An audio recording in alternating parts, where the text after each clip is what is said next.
დღეს ჭიათურელი ხალხი მიხვდა იმას, რომ ქალაქს ემუქრება დასამარება, სრული სიტყვის მნიშვნელობით დასამარება.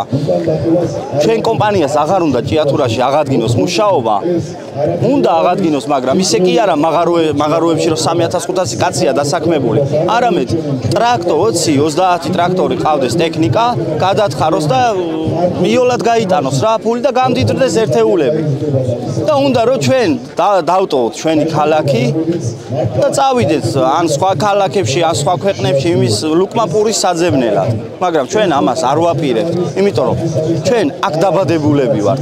სხვა ქალაქში წასვლა რო გვინდოდეს და სხვა ქვეყანაში, ჩვენ არ გვეშლება ეგ. უმეტესი ახალგაზრდები ვართ ამ ქალაქში და არ გვეშლება, მაგრამ არ გვინდა რომ ჩვენი ქალაქი მოგდეს, გვიყვარს ჩვენი ჭიათურა და ამისთვის ვიბრძოლებთ ბოლომდე. და დღეს კიც დავინახეთ, რომ იმდენი ხალხი გამოვიდა და ეს არ არის მარტო დღეს. თუ არ მალე არ მიიღებს კომპანიას აღარ ვესაუბრებით საერთოდ სახელმწიფო გადაწყვეტილებას და არ აიღებს პასუხისმგებლობას. ეს გაგრძელდება და რა ვიცი, უფრო რთულ ფორმებშიც გადავა.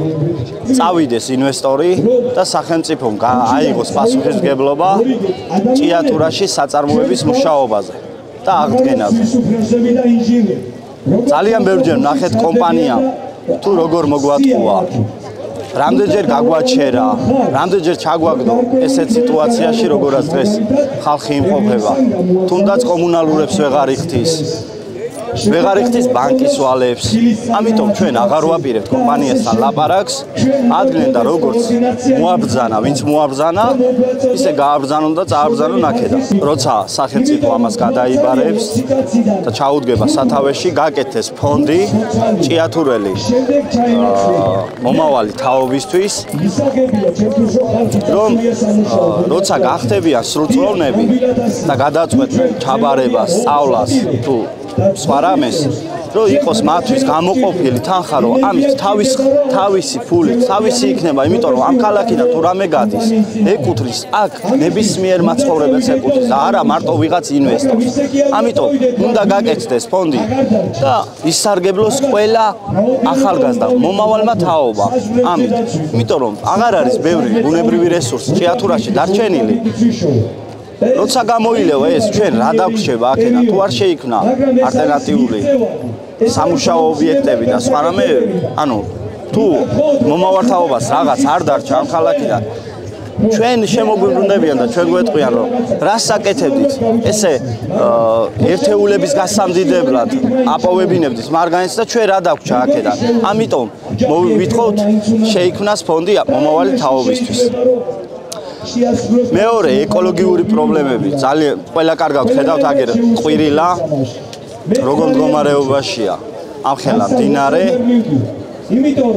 უნდა იყოს თეთრი და მოდის შავი ასევე შუა ქალაქში მოძრაობენ მანგანობს გადაადგილებენ დიდი მანქანებით რა და უნდა მიეხედოს ამ ყველაფერს მეოთხე მოთხოვნა რაც არის ძალიან კარგად ვიცით როგორ მოექცნენ სოფლებს გადათხარეს ჩავარდა სახლები ჩავარდა გზები გზა აღარ აქვს ელემენტარული სახლამდე მისასვლელი ადამიანს სახლს გზას რო თავი დავანებოთ სახლი აღარ აქვს რა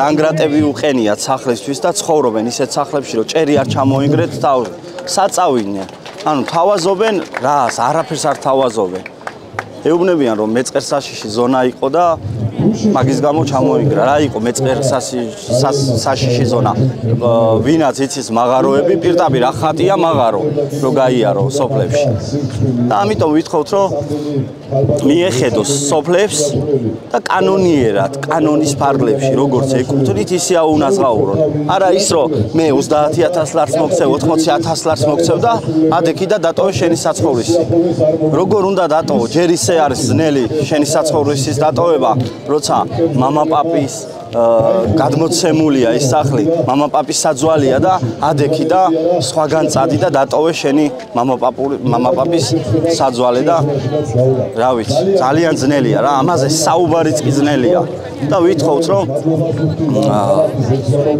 რომ კანონიერად სახელმწიფო მაიგოს პასუხისმგებლობა და მიეხედოს იმ სოფლებს რომელიც ამ მდგომარეობაში ჩააგდო კომპანია ხელი კი არ უნდა შეუწყონ არამედ უნდა აიღოს პასუხისმგებლობა და მოუგვარონ ამ სოფლებს ეს პრობლემები ძალიან ბევრი სოფელია ამ მდგომარეობაში ძალიან ბევრი სოფელი ისეთ მდგომარეობაშია რომ იქ ცხოვრება კი არა გზაზე გავლაც საშიშია უკვე რა ვიცი ეს მოთხოვნები გვაქვს დაკენებული